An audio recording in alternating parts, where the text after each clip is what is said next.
नमस्कार दोस्तों, growth capital channel में आपका स्वागत है। मार्केट में आपको आज तेजी देखने को मिली और तेजी पूरी स्क्रीन पर थी, मगर बीच में एक डिप भी आया। क्यों हुई दोस्तों तेजी? क्या कोई बड़ी न्यूज है या सिर्फ और सिर्फ एक शॉर्ट कवरिंग है जो ज्यादा दिन तक नहीं टिकेगी? आज के दिन इस वीडियो में हम यही जानने वाले हैं दोस्तों। तो वीडियो को अंत तक जरूर देख लेना। वीडियो अच्छा लगे तो लाइक कर देना और हमारा टेलीग्राम का लिंक आपको डिस्क्रिप्शन बॉक्स में मिलेगा, वहां जाके आप टेलीग्राम से भी जुड़ सकते हैं। ग्रोथ कैपिटल लर्निंग चैनल, जी हाँ, ऑलरेडी यूट्यूब पर बन चुका है, जहां पर हमने बहुत सारे वीडियो अपलोड कर दिए हैं। तो उस चैनल को अगर आपको सब्सक्राइब करना है तो एंड स्क्रीन पे आपको चैनल का लिंक मिल जाएगा, आप जाके सब्सक्राइब कर सकते हैं। अब बात करते हैं दोस्तों मार्केट के बारे में कि बेसिकली आज बाजार में हुआ क्या। और उससे पहले डिस्क्लेमर देना चाहूंगा दोस्तों, किसी भी स्टॉक में कोई भी बाय सेल कोई रिकमेंडेशन नहीं है दोस्तों। वीडियो सिर्फ एजुकेशन इन्फॉर्मेशन के लिए बनाया जा रहा है, तो आपको इसे बाय सेल रिकमेंडेशन नहीं समझना है।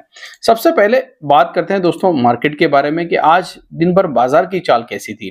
अगर आप देखेंगे मार्केट में तो निफ्टी, जी हाँ, निफ्टी में बड़ी तेजी आपको देखने को मिली दोस्तों। निफ्टी तेज था और निफ्टी के अंदर करीबन 346 पॉइंट की जबरदस्त तेजी हमें देखने को मिली, जी हाँ। और अगर आप सेंसेक्स को देखें, जबकि आज सेंसेक्स की एक्सपायरी थी दोस्तों, करीब करीब 1400 पॉइंट तेज था। मगर प्रॉब्लम अभी भी दोस्तों है mid cap small cap share. जिस प्रकार से निफ्टी बढ़ा दोस्तों, देखिए अगर निफ्टी 300 साढ़े 300 पॉइंट उछलता है तो मिड कैप को सेंसेक्स की तरह उछलना चाहिए, मगर मिड कैप में 588 पॉइंट की तेजी और 573 पॉइंट की तेजी स्मॉल कैप। मतलब कहीं ना कहीं अभी भी प्रेशर है, अभी भी प्रेशर है। सब कुछ ठीक नहीं हुआ है। क्या ठीक हुआ है क्या नहीं हुआ है उसके ऊपर मैं बात करूंगा। और मैंने पहले भी आपको 2-3 बातें ऐसी बताई थी दोस्तों, जिससे पता चलता है कि शॉर्ट कवरिंग क्या होती है। उसके अगर आगे चलें दोस्तों हम कि मिड कैप स्मॉल कैप का हाल तो आपने देख ही लिया। उसके साथ साथ अगर आप देखेंगे तो सेंसेक्स भी तेज था और अदर इंडाइसेस को देखेंगे तो निफ्टी 500 1.5% की तेजी के साथ आज बंद हुआ दोस्तों। अच्छी तेजी थी। निफ्टी मिड कैप 100 में अच्छी तेजी थी। तेजी तो थी, मगर कई लोगों के क्वेश्चंस हमें मिलते रहे दोस्तों, टेलीग्राम के माध्यम से भी और आपके कमेंट के माध्यम से भी, कि पोर्टफोलियो में तेजी नहीं थी दोस्तों। आपका पोर्टफोलियो क्या दिखा रहा था, रेड या ग्रीन? जरूर कमेंट करके बताएं दोस्तों। उससे एक अंदाजा लगेगा कि अभी भी बाजार की पोजीशन क्या है, प्रॉब्लम क्या है। जितने ज्यादा कमेंट्स आपके आते हैं दोस्तों, उससे ये पता चलता है कि एक्चुअल पोजीशन क्या बन रही है मार्केट की। तो आप कमेंट जरूर करना कि आपका पोर्टफोलियो ग्रीन है या रेड है। साथ ही साथ अगर मैं बात करूं कुछ अहम ट्रिगर और अहम चीजों के बारे में, तो निफ्टी, सेंसेक्स, बैंक निफ्टी को हमने देख लिया, सब कुछ देख लिया, मगर डॉलर अभी भी 87 का है दोस्तों। 87 का डॉलर है। ये नीचे आने का नाम नहीं ले रहा है, ऊपर ऊपर जा रहा है। 84 से हम लगातार देख रहे हैं कि किसी भी लेवल पर रुकने का नाम नहीं ले रहा है, क्योंकि ट्रम्प साहब बैठ चुके हैं गद्दी के ऊपर। तो उसका असर तो आपको कहीं ना कहीं देखने को मिल ही जाएगा। कुछ सेक्टर में और कुछ कंपनियां अच्छी तेजी दिखा रही थी आज, जिसमें Bharat electronic, Tata steel, power grid, ITC, Tata Motors, यहां तेजी थी। और अगर मैं बात करूं दोस्तों निफ्टी ऑटो की, तो 10 स्टॉक ऐसे थे निफ्टी ऑटो के जो ग्रीन में थे, बाकी 5 आपको रेड में देखने को मिले। किस सेक्टर में ज्यादा तेजी थी दोस्तों? अगर आप देखेंगे इंफ्रास्ट्रक्चर जो सबसे ज्यादा पिटा इन दिनों में बजट के बाद, 28 के 28 स्टॉक तेज थे दोस्तों, 28 के 28। और 2 स्टॉक ऐसे थे जो रेड कलर में बंद हुए। एमएनसी की बात करूं तो यहां पर बराबर बराबर का मामला था। और फार्मा की बात करूं तो यहां पर भी तेजी अच्छी खासी थी। 16 शेयर्स निफ्टी फार्मा के तेज थे। एफएमसीजी में थोड़ी सी आपको आज बिकवाली देखने को मिली। जी हाँ दोस्तों, देखिए कल बजट आया, जब बजट आया 1 तारीख के दिन, तो सबको लगा अब एफएमसीजी कुछ अच्छा कर देंगे, कुछ कमाल कर देंगे दोस्तों। और ये जो 12 लाख रुपए के बाद टैक्स नहीं लगेगा, वो सब जाके दुकानों पे किराना सामान खरीद लेंगे, ऐसा ही लगा। मगर एक्चुअल में ऐसा होता नहीं दोस्तों। न्यूज के ऊपर कुछ स्टॉक्स भागते हैं और उसके बाद सब खत्म हो जाता है। तो एफएमसीजी 9 शेयर आज रेड में बंद हुए और 6 शेयर आज ग्रीन में बंद हुए। मतलब एक ही दिन में सारी हवा निकल गई एफएमसीजी की।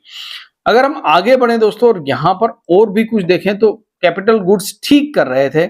साथ ही साथ एक था बीएससी पावर सेक्टर। जी हाँ, पावर सेक्टर में आज 12 की 12 कंपनियां आपको तेजी में देखने को मिली। बीएससी पावर, साथ ही साथ पीएसयूज, बीएससी 51 शेयर ग्रीन में बंद हुए, 6 शेयर जो है रेड में बंद हुए। हाल चाल तो सब ठीक था, मगर ये शॉर्ट कवरिंग आई कहां से, ये आपको जानना बहुत जरूरी है दोस्तों। तो एक्सेल के ऊपर मैं आपको लेके चलता हूं और शॉर्ट कवरिंग के बारे में आपको बताता हूं और सीखने को भी मिलेगा, बहुत कुछ सीखने को भी मिलेगा। मैंने आपसे 2 दिन पहले भी एक चीज कही थी, जब शॉर्ट कवरिंग आती है तो क्यों आती है दोस्तों, उसके पीछे का कारण क्या है। मैंने एक चीज बताई थी, जैसे जैसे हम 90% एफआईआई जो है शॉर्ट की तरफ जाएंगे, एक शॉर्ट कवरिंग आ सकती है। कल का डेटा मैंने आपको शो किया था एक्सेल में, यहां पर 87 के पास पहुंच चुके थे, 90 से ऊपर जा रहे थे। कल के दिन में 10% जो है और मात्र लॉन्ग रह गए थे एफआईआई और 90% शॉर्ट हो गए थे।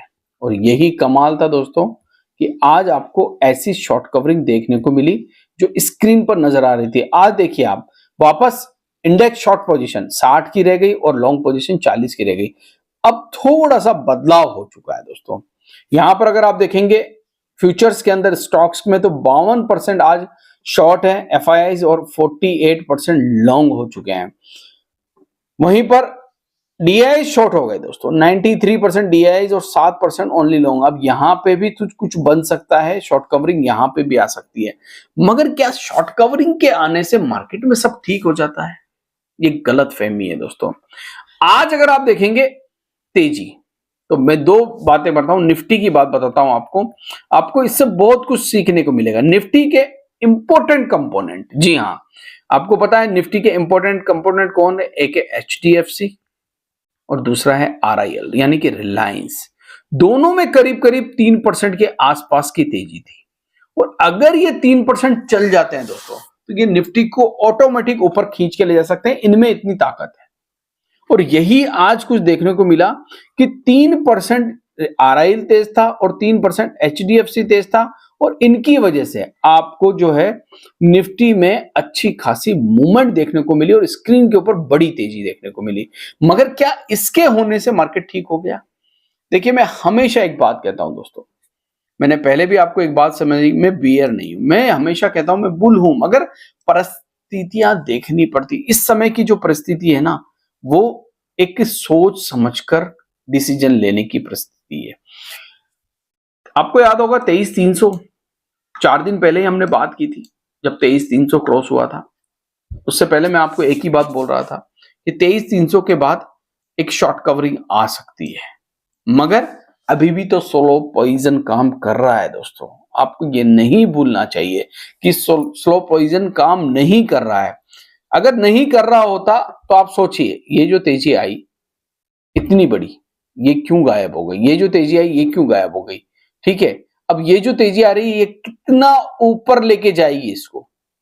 क्या यहां तक लेके जाएगी और उसके बाद गिरा देगी, या बीच में छोड़ के फिर गिरा देगी? ये अब आपको समझना पड़ेगा, क्योंकि शॉर्ट कवरिंग हम नीचे से करीब करीब 1000 पॉइंट चल चुके हैं। आप देखिए, आपको पता ही नहीं चला होगा, आपका पोर्टफोलियो अभी भी रेड है और निफ्टी में 1000 पॉइंट की तेजी नीचे से आ चुकी है, यहां से लेकर यहां तक, मगर आपका पोर्टफोलियो ग्रीन नहीं हो रहा है। इसका मतलब स्लो पॉइजन दिया जा रहा है दोस्तों। हमें यहां थोड़ी सी देखिए, ये वो मार्केट नहीं है जो आपने 2024 में देखा था। ये देखिए 24 का मार्केट अगर आप देखेंगे 2024 का, ये वो मार्केट नहीं है दोस्तों। ये इतनी बड़ी तेजी, रोज होना, रोज ऊपर जाना मार्केट का, ये वो मार्केट नहीं है जो आप सोच रहे हैं। ये मार्केट अलग है। यहां पर आपको रणनीति से काम करना पड़ेगा, बहुत सोच समझ के काम करना पड़ेगा। देखिए, जब भी आप किसी शॉर्ट टर्म स्टॉक में एंट्री मारोगे दोस्तों, तो आपको यह सोचना पड़ेगा मुझे 3% लेना है, 5% लेना है या 10% लेना है और निकलना है। अब वो आप सोचोगे कि वो 2023-24 में जो स्टॉक्स डबल हो रहे थे 15-15 दिन में, एक एक महीने में, वो बुल रन अभी नहीं आएगा। उसमें समय लगेगा, उसमें इतना समय लगेगा जब आपका मन करेगा कि मैं मार्केट छोड़ दूं, तब वो बुल रन आएगा। अब आप सोच रहे होंगे ऐसा क्यों? तो दोस्तों, जब आप सस्ते भाव में अपना डिलीवरी बेचोगे, आपके स्टॉक जितनी भी होल्डिंग आपने रख रखी है उनको बेचोगे, तभी तो एफआईआईज आएंगे। एफआईआईज अभी भी खरीदारी करने नहीं आ रहे हैं। ये आपको समझ लेना चाहिए कि एफआईआईज अभी भी मार्केट से दूर है दोस्तों, वो नहीं आ रहे हैं अभी भी खरीदने के लिए। अब आप कहेंगे कि ऐसा क्यों, कहां पर नहीं आ रहे हैं एफआईआईज? तो चलिए मैं आपको बताता हूं एफआईआईज की अभी भी पोजीशन क्या चल रही है।